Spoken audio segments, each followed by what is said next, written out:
அன்பார்ந்த குழந்தைகளே, நான் தான் உங்கள் லலிதா பாட்டி பேசுகிறேன். கும்பகோணம் பக்கத்தில் கோனேரி ராஜபுரத்தில் குடிகொண்டு அருள் புரிஞ்சிட்டு வர ஒரு பிரசித்தி பெற்ற சிவபெருமானை பற்றி தான் சொல்ல போகிறேன். இதோட புராண பேர் திருநல்லம். தஞ்சாவூர் மாவட்டம் காவேரி தென்கரையில் இருக்குது. இந்த தலத்தில் பூமாதேவி பூஜை பண்ணினதாக வரலாறு சொல்கிறது. திருஞான சம்பந்தர், திருநாவுக்கரசர் ஆகியோரால் பாடல் பெற்ற தலம். இந்த கோவில் 1000 வருஷம் பழமையானதான்.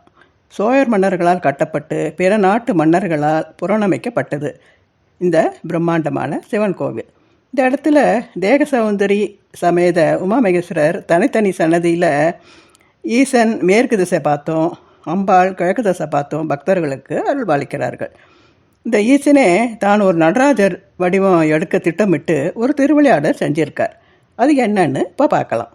வரகுண பாண்டியனோட பாட்டி ராணி செம்பியன் மாதேவி ஒரு சிவபக்தி. சிவபெருமானை எப்போதும் லிங்க வடிவத்திலேயே வழிபட்டு வந்தவருக்கு சிவபெருமான் நடராஜராக உருவெடுத்து அவர் நடனம் ஆடிட்டு இருக்கிறா போல் ஒரு சிலையை செய்யறதுக்கு ஏற்பாடு பண்ணி ஒரு சிறந்த ஸ்தபதியை தேர்ந்தெடுத்து ஐம்பொன் கலவையால் சுமார் 7 அடி உயரத்துக்கு ஒரு நடராஜர் சிலையையும் அவர் பக்கத்திலேயே சிவகாமி அம்மன் சிலையையும் செஞ்சு தரணும்னு உத்தரவு போடுறார். தங்கம், வெள்ளி, செம்பு, ஈயம், இரும்புன்னு 5 உலோகங்கள் ஒன்றா சேர்க்குற கலவை தான் ஐம்பொன் கலவைங்கிறது. இந்த உத்தரவை மீற முடியாமல் அந்த ஸ்தபதி அதற்குண்டான ஏற்பாடுகளை செய்ய ஆரம்பிக்கிறார். முதல்ல ஐம்பொன் கலவையை தயார்படுத்திட்டு ரொம்ப ஆர்வத்தோடு செய்ய ஆரம்பித்து 2 அடி உயரத்துக்கு சரியாக வந்த விக்கிரகம் கொஞ்சம் கோணலாக வந்து தலை, முகம் எல்லாம் பல முறை முயற்சி செஞ்சும் நினச்சபடி வராததால் இந்த விக்கிரகத்தை நம்மளால் செய்ய முடியுமாங்கிற சந்தேகம் வந்து ராணிக்கிட்ட வந்து வருத்தத்தோடு சொல்கிறார். அதுக்கு ராணி கோவப்பட்டு இந்த விக்கிரகத்தை செய்ய சொல்லி உத்தரவு கொடுத்து பல வருஷங்கள் ஆனாலும் நீ இந்த சிலையை செஞ்சுட்டு வந்துடுவேன்னு நம்பினேன். ஆனால் நீ இது வரைக்கும் முயற்சியே பண்ணலைன்னு தோன்றுறது. இந்த விக்கிரகத்தை நாளைக்கு சாயந்தரத்துக்குள்ளே செஞ்சு கொடுக்கணும், இல்லைன்னா சிரச்சேதம் பண்ணிடுவேன்னு சொல்லி அனுப்புகிறான். ஸ்தபதிக்கு என்ன பண்ணுறதுன்னே தெரியாமல் குழப்பத்தோட சிவனை வேண்டின்ட்டு மறுபடியும் அந்த சிலைகளை செய்ய ஆரம்பிக்கும்போது அவாத்து வாசலில் ஒரு வயசான ஆணும் பெண்ணுமா ஒரு தம்பதி வந்து இருக்கிறா. அது யாருன்னு வெளியில் வந்து பார்த்ததும் அவர்கிட்ட நாங்கள் ரொம்ப தூரத்துலேருந்து வரோம், ரொம்ப தாகமாக இருக்குது, குடிக்க கொஞ்சம் தண்ணி கொடுங்களேன்னு கேட்குறார். அதுக்கு அவர் ரொம்ப வருத்தத்தோடு இன்னும் கொஞ்சம் தூரத்தில் தான் அக்ரஹாரம் இருக்குது, அங்கே போய் கேளுங்க, நீங்கள் கேட்குறதெல்லாம் கொடுப்பான்னு சொல்லியும் அவள் கேட்காம எங்களால் ஒரு அடி கூட நடக்க முடியாது, அதனால் உங்ககிட்ட இருக்கிறத கொடுங்கன்னு சொல்லி அங்கேயே உட்காந்துடுறா.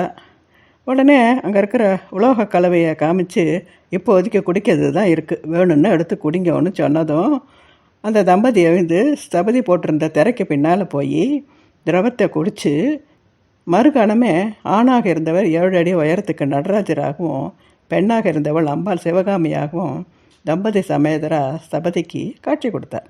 இங்கே நடந்ததெல்லாம் பார்த்து சந்தோஷத்தில் திக்கு முக்காடி போய் ராணிக்கிட்ட போய் சொன்னதும் ராணி அகத்தாலம்மா, என்னது யாரோ வாசலில் வந்த தம்பதி நடராஜர் சிவகாமியாக வந்தாளான்னு கேட்டு எங்கே பார்க்கலான்னு ஒரு குச்சியை எடுத்து விக்கிரக இடது காலில் அடித்த உடனே ரத்தம் வந்துடுத்து.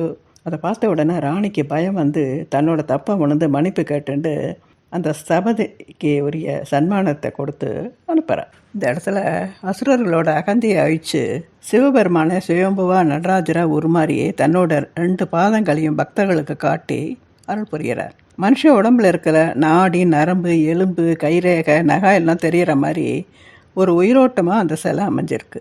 ராணி குச்சியால் இடதுகாலில் அடித்த தழும்பு கூட தெரியறது. ஒவ்வொரு வருஷமும் ஆருத்ராவுக்கு சந்தனம், விபூதி, வாசன திரவியங்கள்னு அபிஷேகம் பண்ணி சிறப்பு அலங்காரத்தில் காட்சி தரார். சிவன் சன்னதி பின்புற சவுத்தில் லிங்கோத்பவருக்கு பக்கத்தில் பிரம்மாவும் விஷ்ணுவும் நமக்கு காட்சி தரார். இந்த கோவிலில் 6 பிள்ளையார்கள் சேர்ந்த பிள்ளையார் சபைன்னு ஒரு சன்னதி இருக்குது. எந்த கோவில்லையும் இல்லாத ஒரு சிறப்பு. எல்லா கோவில்லையும் சனீஸ்வர பகவானுக்கு நீல நிறத்துலேயோ கருப்பு நிறத்துலேயோ வஸ்திரம் சாத்துவாள். ஆனால் இந்த இடத்துல வெள்ளை நிற வஸ்திரம் சாத்தி வெள்ளை எள்ளு வச்சு விளக்கேற்றுறா. வைத்தியநாத சுவாமி ரொம்ப விசேஷமானவர். இங்கே இருக்கிற குளத்தில் குளிச்சுட்டோ இவர் சன்னதியில் நின்று ஆத்மார்த்தமாக வேண்டிண்டா எந்த நோயும் நம்மக்கிட்ட வராது. சரி, இப்போ ஸ்லோகத்துக்கு போகலாமா? நமச்சிவாய வாழ்க, நாதன் தாழ் வாழ்க, இமை பொழுதும் எண்ணெஞ்சில் நீங்காதான் தாழ்வாழ்க, கோகழி ஆண்ட குருமனிதன் தாழ்வாழ்க, ஆகமம் ஆகி நின்று அன்னிப்பான் தாழ்வாழ்க, ஏகன் அநேகன் இறைவன் அடி வாழ்க. இது ஒரு சிவபுராண பாடல். ரொம்ப சக்தி வாய்ந்த ஸ்லோகம். இதெல்லாம் சொல்லிட்டு வாங்க, சிவனருள் எல்லோருக்கும் கிடைக்கும். இந்த ஆடியோவை பார்க்குறவா எல்லோரும் சப்ஸ்கிரைப் பண்ணுங்கோ. உங்கள் ஃப்ரெண்ட்ஸ் ரிலேஷன்ஸுக்கெல்லாம் ஷேர் பண்ணி அவாளையும் சப்ஸ்கிரைப் பண்ண சொல்லுங்கோ. கமெண்ட்ஸ் பண்ணுங்கோ. அடுத்த ஆடியோவில் பார்க்கலாம். பை.